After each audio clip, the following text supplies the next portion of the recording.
এই সব করছিস গ্রামে এসে? ভালো লাগছে বলো মা? এই তো কি সুন্দর রান্নাঘরটা হয়ে গেল। বাবা রে, আসতাম সেই সময় এই ঘরে এসে থাকতাম। এই ঘরটা খুব মিস করব। নতুন যে সদস্য সে কোথায়? গুড মর্নিং সবাইকে। তো বন্ধুরা, বাজে এখন 4:30।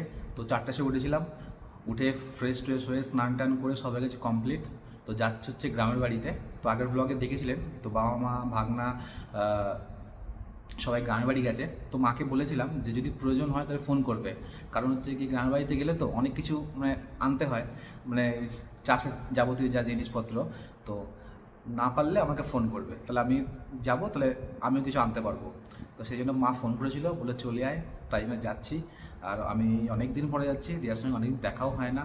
তো ভাবলাম যাই একটু ঘুরে আসি। একটা সুখবরও আছে, সেটা আপনাদের গিয়ে বলবো, ঠিক আছে? তো চলুন, দেখতে দেখতে ট্রেনের টাইম হয়ে আসছে, নিচে গিয়ে রেডি হবো। তো আজকের ব্লগটা শুরু করছি এখান থেকে, তো দেখতে থাকুন। হয়ে গেছি রেডি। তো চলুন, বাজে এখন 5টা। তো যেতে যেতে স্টেশন 5 মিনিট সময় লাগবে। তো চলুন, পৌঁছে দেখা হচ্ছে।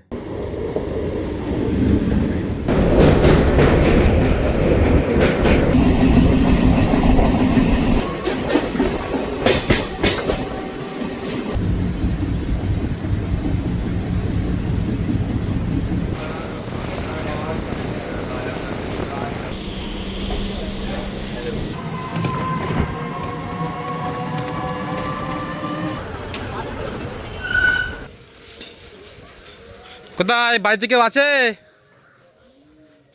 না? কেউ নেই? ঘরটা শুনশান একদম, কাউকে দেখছি না। এই তোরা কি করে বেড়াচ্ছিস তোরা? ভাগনা কই? ওইদিকে কই? ডেকে নিয়ে আয়। কি কে ভূত খেলছিস? কেমন আছিস রে? ভালো আছো? তোর পায়ের অবস্থা কি? পা তোমার লেগেছিল? আরে বাবা রে, বৃষ্টি হয়েছে, পা মোচ কি স্লিপ খেয়ে পড়ে গেছিলে? কি রে, তুই কি করে বেড়াচ্ছিস তুই? হ্যাঁ, ইঁদুরের বাচ্চা? আর তুই কি করে বেড়াচ্ছিস? তোর চোখ মুখ কি অবস্থা, কালো হয়ে একেবারে। একটু বসতে শান্তি করে চুপচাপ। সারাদিন মাঠে মাঠে? পা তো ভালোই ফুলিয়ে ফেলেছো দিদা। কি করে হাঁটো যে পড়ে গেলে? পিছলে গেছিলে? তা পিছলে গিয়ে পাটা মুচকে গেছে? হ্যাঁ, কই তোল দেখি হাতে করে। তোর কি ভয় করছে না তোর? কই হাতে হাতে তো হাতে নে দেখি, নে। কি অবস্থা, তুই এইসব করছিস গ্রামে এসে? কেমন আছিস ভাই? কেমন আছিস? ভালো আছিস? আর তুই কেমন আছিস? ভালো আছিস? না নাস, এগুলো এখানেই থাকবে। বিড়ালকে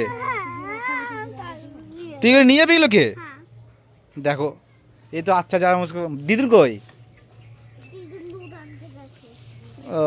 ও মা, কোথায় গেছিলে?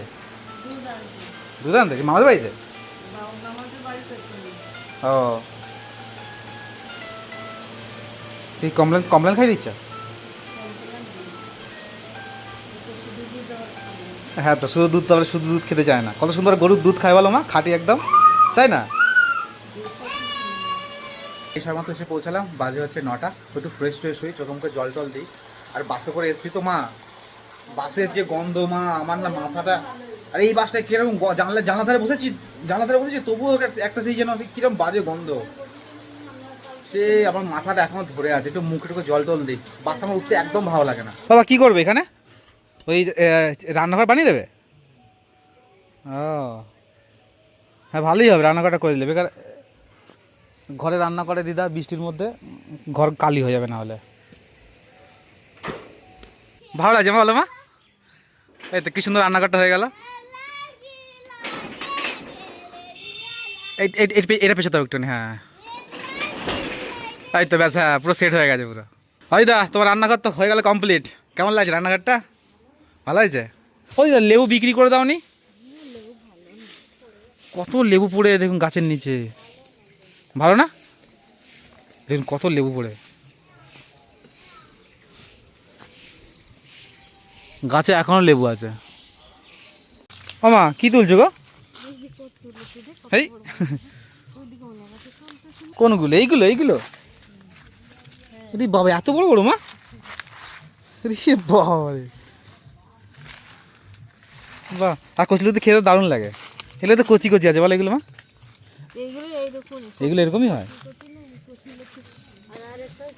হ্যাঁ হ্যাঁ হ্যাঁ, মোটা মোটা, হ্যাঁ হ্যাঁ, মোটা মোটা হলে চাষ হয় না। আর এগুলো একদম দেশি কচু না। আর এদিকে দেখুন বাবা কতটা পরিষ্কার করে ফেলেছে। বাবা যখনই আসে তখনই সব এগুলো সব পরিষ্কার পরিষ্কার করে। এরকম পরিষ্কার তাহলে বেশ ভালো লাগে। আমার সুপারি গাছগুলো বেশ ভালো বড় বড় হয়ে গেছে।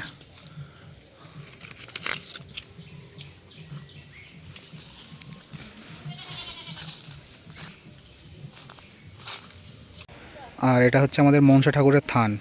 দেখুন বাবা কত সুন্দর পরিষ্কার করে দিয়েছে একেবারে। তো একটু পরেই দেখবেন সব গ্রামের সবাই পুজো দিতে আসবে। কতটা হয়েছে কচুর লোক, বাবা রে, মনে হচ্ছে না বিক্রি করতে যাবে। মনে হচ্ছে শাপলার মতো লাগছে। হ্যাঁ হ্যাঁ হ্যাঁ, বাহ! স্বাদ ভালো খেতে। এটা খেয়ে দেখবো, বাড়ি নিয়ে যাবে তো। ওই দা, কেমন আছো? ভালো আছো? আর আমাদের যে কি বলবো, নতুন যে সদস্য, সে কোথায়? সে কোথায় নতুন সদস্য? ঘুমাচ্ছে? চলো চলো দিই, চলো চলো চলো চলো, আমাদের নতুন সদস্যকে দেখে আসি একটুখানি। আর ইনি কি করছেন? আচ্ছা মিস্টার কোথায়? জুতো কি বলছে? ওই তো, ওই দেখ দি, একা একা জুতো পরতে পারে, দেখ। আমি পরে দিলাম। ও স্নান হয়ে গেছে তোর? ও গুড। কোথায়? আরে আমাদের নতুন সদস্য কোথায়? আরে বাবা, কিলে এই দেখ, আমাদের আরেকটা ভাই এসে গেছে। এবার 3 ভাইকে কি করে সামলাবো? একজন তো ঘুমিয়ে পড়েছে একজন। আমাকে কেউ দেখছে? হ্যাঁ তো তোকেই দেখছে, বলছে দাঁড়া রে, বলছে ভাগ না, দাঁড়াও ভাগ না, আমি বড় হইনি, তারপর আমিও খেলবো তোমাদের সাথে। কি করছো মামা?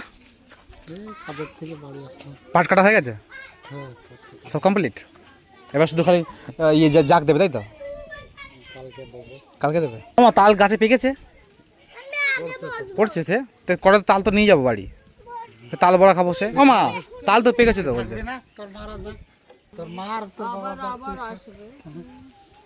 না তুমিও চলো, কোথায়? থাকবে না। ওই দেখি বাবা, না না মামু নিতে, মামু আবার আসবে। আমি তো তোদের নিতেই এসছি। আমার চলে যাবে। হ্যাঁ সবাই তো একসময় বাড়ি চলে যাবো। থাকবে না। ওর আর ভালো লাগছে না মা, ও বাড়ি যাওয়ার জন্য ইয়ে হয়ে গেছে। বন্ধুরা এই দেখুন, তো সবাই এখানে পুজো টুজো দিয়ে গেছে। তো আমারও দেওয়ার ইচ্ছে ছিল, তো মা বললে দিতে পারবো না। তার কারণ হচ্ছে গিয়ে এই দেখালাম আপনাদেরকে, আমাদের ছোট্ট ভাই হয়েছে, তো 21 দিন না কদিন ইয়ে না হলে নাকি দেওয়া যায় না, তো সেই জন্য আর দিতে পারলাম না। তো আমারও দেওয়ার খুব ইচ্ছে ছিল। ও মা কী রান্না করছো? ও আমরা তো ম্যাগি খাচ্ছি। ওই বাড়ি খাওয়া দাওয়া তো। ও কেমন লাগছে তোমার নতুন রান্নাঘর রান্না করতে? ভাল লাগছে? আর মামু এদিকে ম্যাগি বাবা শেষ করে ফেললি?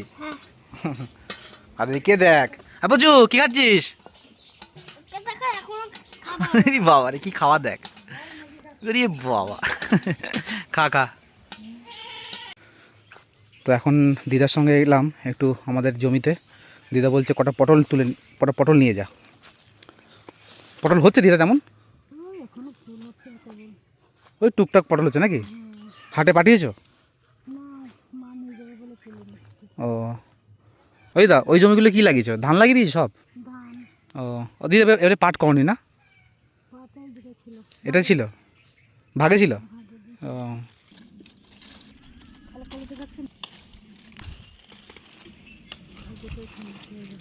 কোথায়? এই তো এদিকে তো অনেক কটা রয়েছে। ও দিদা হয়ে গেছে বাবা, এই এক ব্যাগ তুমি দিয়ে আসবে বয়ে নিয়ে গিয়ে। খালি দিদা খালি ব্যাগ ভরে দিতে পারলে হয়, খালি যে কি করে নিয়ে যাবে এরা, যে একটু মায়া দাও হয় না, শুধু খালি ব্যাগ ভরে ভরে খালি দিয়ে দেয়। আসো চলো। মাঠ থেকে এলাম আর সবাই চলে গেছে খাওয়া দাওয়া করতে ওই বাড়ি। আজকে ওই বাড়িতে খাওয়া দাওয়া। তো বাড়ি যাবে কি না জানি না, শিওর না। তো বাবা আজকে খুবই পরিশ্রম হয়ে গেছে, সকাল থেকে সেই বাবাও লেগেই আছে, ছাড়ছেও না, বাবা হচ্ছে পরিষ্কার করেই ছাড়বো। তো পরিষ্কার টরিষ্কার করে মোটামুটি সব পরিষ্কার কমপ্লিট হয়ে গেছে। তো দেখি মা কি বলে, যাবে কি যাবে না, নাহলে কালকে সেই ভোরবেলা। তো লেটসি দেখা যাক। তো যাইবো, আমিও ওই বাড়ি যাবো, ভীষণ জোর খিদে পেয়ে গেছে, খাওয়া দাওয়া করতে হবে। দিদা চলো। আর এদিকে দেখুন, আপনাদের তো দেখানোই হয়নি, তো ঘরটা বাবা যেদিনকে এসছে সেদিনকেই সব ভেঙে টেঙে দিয়েছে, কারণ সব বাঁচগুলো সব একদম ইয়ে হয়ে গেছে। বলো দিদা, তোমার কী বলে কী পোকায় খেয়ে নেয়? ওই পোকায়। তো যখন তখন ভেঙে পড়তো আর কি, তাই না? আসতাম সেই সময় এই ঘরে এসে থাকতাম, এই ঘরটায় খুব মিস করবো ঘরটা দিদা, জানো তো? বলছি এই ঘরটায় খুব মিস করবো, খুব মনে থাকবে। সেই আসতাম, এসে থাকতাম ছোট্ট খাটটা, এখানে দুজনে মিলে খাটটায় হ্যাঁ দাদু দিদাকে বলছি আমাদের এই ছোট্ট ঘরের কথা মনে থাকবে সবসময়। সমান তো হয়ে যাবে, কিন্তু ঘরটার কথা মনে থাকবে। একসময় যখন আসতাম তখন দিদার সঙ্গে শুতাম, বড় ঘরটা আমি থাকতামই না ভয়ের জন্য, অন্ধকার। হ্যাঁ তাই তো বলছি, ঘরটা খুব মনে থাকবে আমার। আর এখন যা দিনকাল আসছে, ঝড় বৃষ্টির দিন, থাকাও মুশকিল, ধান গাছ ছাড়া কোনো উপায় নেই। এমন খাওয়া হয়ে গেছে? খাওয়া দাওয়া হয়ে গেছে? হ্যাঁ 3 ভাই। আরে বাবা, 3 ভাই না, তুই ভাগ না, ওরা 2জন মামু। ও মা খাওয়া হয়ে গেছে? তাই আমি খেয়ে আছি, ভীষণ খিদে পেয়ে গেছে। ও মা তালটা দেখো গেছে, ও মা তালটা দেখো, কি সুন্দর পেকে কোন পাখি নি কালো কালো হয়ে কালো কালো দারুণ লাগছে বলো দেখতে তালগুলো। পড়ছে আবার পেকে পেকে হ্যাঁ খাওয়া দাওয়া করলাম, আর খাওয়া দাওয়া করে একটু মামাদের বাড়ির পেছন দিকে এসেছি, বিলের দিকে যাচ্ছি। তো বিলে নাকি প্রচুর জল। তো আগের বারে সেই ভিডিও করেছিলাম মামার সঙ্গে কলা ভেলা চেপে, সে যেরকম জল ছিল এবারেও সেই রকম জল হয়ে গেছে, আগে থাকতেই জল হয়ে গেছে। ওই বাবা কত জল, দেখ ঘোড়া বানাবো না? ভেলা বানাবো। এই দেখুন কত জল, কিন্তু জঙ্গলে ভরে গেছে, প্রচুর কচুরিপানা হয়েছে। সবাই কি ঘুমিয়ে পড়লো নাকি? বাবা সব বসে আছে এখানে, বাবা মামু তো ঘুমিয়ে পড়েছে। হয় না জিলাপিটা খেয়ে দেখো মা, সেই খেতে কেমন লাগে জিলাপিটা? ভালো আছে না? অরিদা এই নাও খাও, খেয়ে দেখো জিলাপিটা, ভালো দেখো। দিদা মনে হচ্ছে এমন ভাবে কামড়েছে, মনে হচ্ছে দিদা যেন দাঁতটা ভাঙা। জিলাপিটা ভালো আছে না? আর গরম আছে তো জিলাপিটা? হ্যাঁ মামু এনে জিলাপি নিয়েছি তোর জন্য। ঘুমিয়ে কি খাবে? আর না জিলাপি হ্যাঁ, কামড় দে। ঘুমের ঘরে এবার খাওয়া যায়? এই তো হ্যাঁ, এবার খাচ্ছে হ্যাঁ, নে খা, আস্তে আস্তে করে খা। তো বন্ধুরা এখন আবার যাচ্ছি জিলাপি আনতে, তো মার খেয়ে খুবই পছন্দ হয়েছে, ঠিক আছে? তো যাচ্ছি এখন আমি আর মামা, তো যাই গিয়ে নিয়ে আসি। আর আজকে বাড়ি যাইনি, তো বাবা বলছিল কি ভীষণ রকমের টায়ার্ড লাগছে, তো মাও বলছে ভীষণ রকম টায়ার্ড লাগছে, আজকে আর বেরোবো না। তো একেবারে কালকে একদম ভোরবেলা বেরিয়ে পড়বো 4টের দিক করে। আজকের মতো ব্লগটা শেষ করছি এখানে, বেশি বড় করছি না। কেমন লাগলো জানাবেন, ভালো লাইক কমেন্ট শেয়ার, আর চ্যানেলকে প্লিজ সাবস্ক্রাইব করে নেবেন। তো দেখা হচ্ছে পরের ব্লগে।